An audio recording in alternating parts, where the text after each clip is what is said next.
Eased and businesses begin to reopen, many parents are wondering if it's safe for kids to resume sports. Dr. Deanna Behrens is a pediatric critical care physician at Advocate Children's Hospital. She's here now to answer some of the questions we've got. Hello to you. Nice to see you. Hi, thank you for having us on. Okay, so let's talk about this. Chicago's mayor just said today that the case positivity rate in Chicago, at least, is at the lowest levels they've seen. That's 2.9%. So should parents be looking at that number as an indicator that it's okay to get students back to playing sports?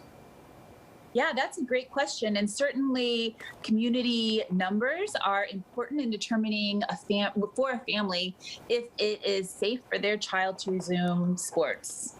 What are we seeing in terms of virus spread during sports? I know some sports are more dangerous than others, but are cases being transmitted among kids when they're playing sports?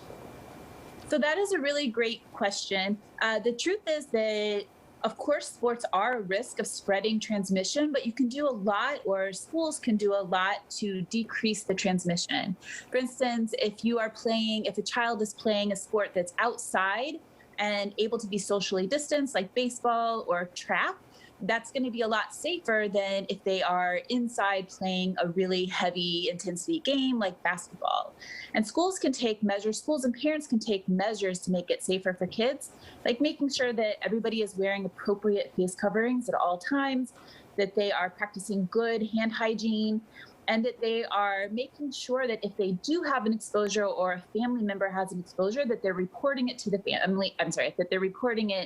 the school so that they can track exposures and positivities. All right. Would you say that mask wearing is sort of the number one key thing that schools and some of the sports departments can be doing to make sure that they don't transmit COVID-19?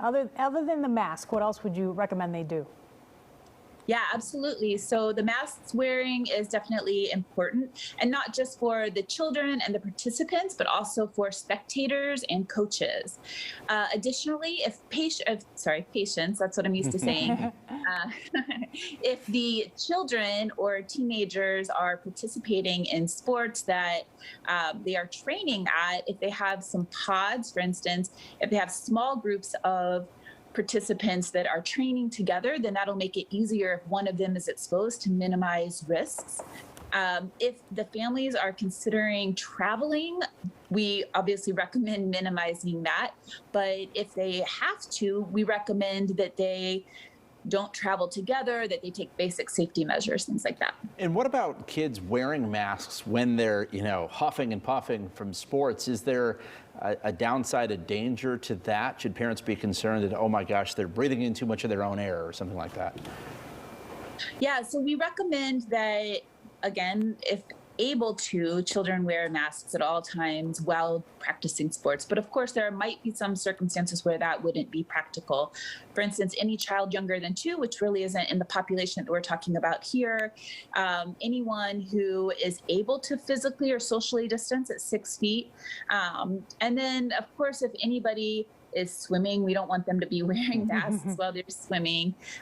If they are doing something that's indoors and high intensity, it is really important for them to wear a mask.